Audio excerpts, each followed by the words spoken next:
Welcome to my morning report. Charts proposals on Thursday, the 24th of September, with me, Rich Perry, market analyst at Handtech Markets. The European session's fairly mixed actually at the open, not too much doing yet. Wall Street was a little bit lower overnight, nothing too significant. Asian markets were slightly mixed to lower, with the Nikkei down 2.8%, but that was sort of playing catch up after 3 days of holiday, and European markets are fairly sort of stable, I think you'd say today. Again, we had the outlook was going to be a little bit negative at the open, but obviously that's recovered with a slight rebound in the oil price, and sentiment just settling down, I think. We've got Janet Yellen speaking later on this evening, 10 o'clock UK time, and I think that will be an interesting aspect of the day's trading for markets to look at, because obviously we had that FOMC meeting last week where Yellen was pretty dovish and blaming international situation on why the US didn't raise interest rates, and that sort of has put the wind up market sentiment a little bit in terms of negativity. And maybe she'll come out this evening and just sort of try and allay those fears to a certain extent, and I think that could be why markets are just a little bit stable at the moment. The dollar's giving back some of the gains that it had yesterday. Let me just show you this dollar index, or trade-weighted dollar, I should say. Interestingly enough, we're back at that big 96.3 level. Again, that is the big medium-term pivot level. Let me just zoom out, and you can see that has played a role consistently. Big support through the sort of latter part of the Q1 into Q2, then again into Q3, and now is playing a role of resistance. So that is a big level, I still think, on the trade-weighted dollar. Equates to 111, pretty much there or thereabouts on euro dollar. Interesting that we're also seeing these treasury yields starting to stabilise a bit as well, still holding up above that 2.1%. I mean, we had that decision of the Fed last week. Obviously, that was the decline. But yes, we've had sort of the retracement of a slight breakout, but no real selling pressure yet, I wouldn't say. And certainly trading above 2.1% on the yield is still suggesting that markets are not going uber safe haven driven yet. What we have got today is on the agenda a fair amount of economic data. Actually, we've got, first of all, coming up the German IFO business climate forecast to come in at 108 figure, which is slightly down from last month, but as you can see, that's pretty reasonable still. But interestingly enough, it's also beaten expectations on 5 out of the past 6 months on the IFO. So if that happens again today, that could well be supportive again, certainly for the DAX and also the euro.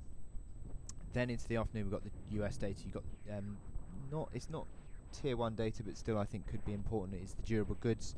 Durable goods orders have been fairly positive in recent months, actually.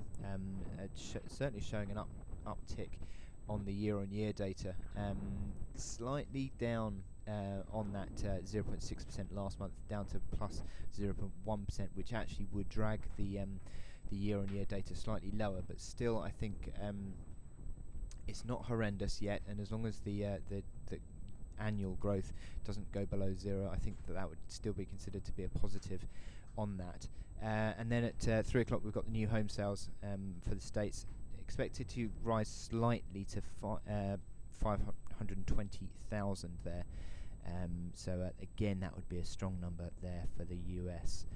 So that takes me to the DAX, which is my chart of the day. Now, the DAX has been really pretty much the big driver of the negativity. Certainly, it's been under the cosh recently, obviously with its exposure to China, but also now the exposure to the car industry.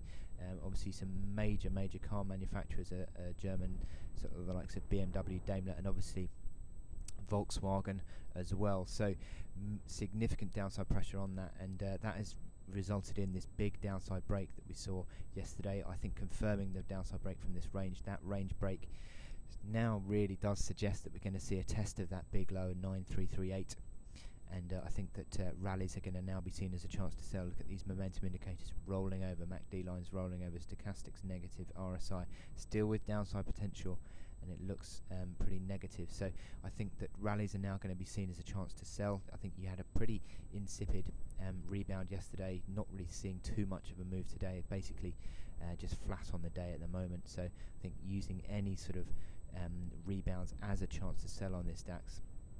Here we see the hourly chart, and you can see the resistances that come in on this chart. You've got the main resistance that sort of initially comes in around 97.85, and then again 10,000 was pretty much to the tick was the rebound high on Tuesday. So we had that move on Tuesday, and certainly that is the resistance. But yesterday's high initially is the resistance, and that comes in around that 97.12 mark.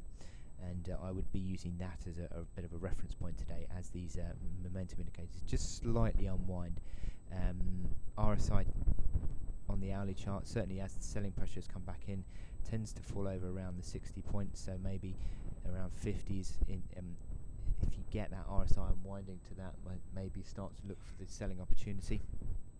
But there is plenty of resistance overhead, and all these indicators are negative now, and are suggesting certainly selling into gains on this chart. And I think a retest of the 9338 low is likely to be seen in due course.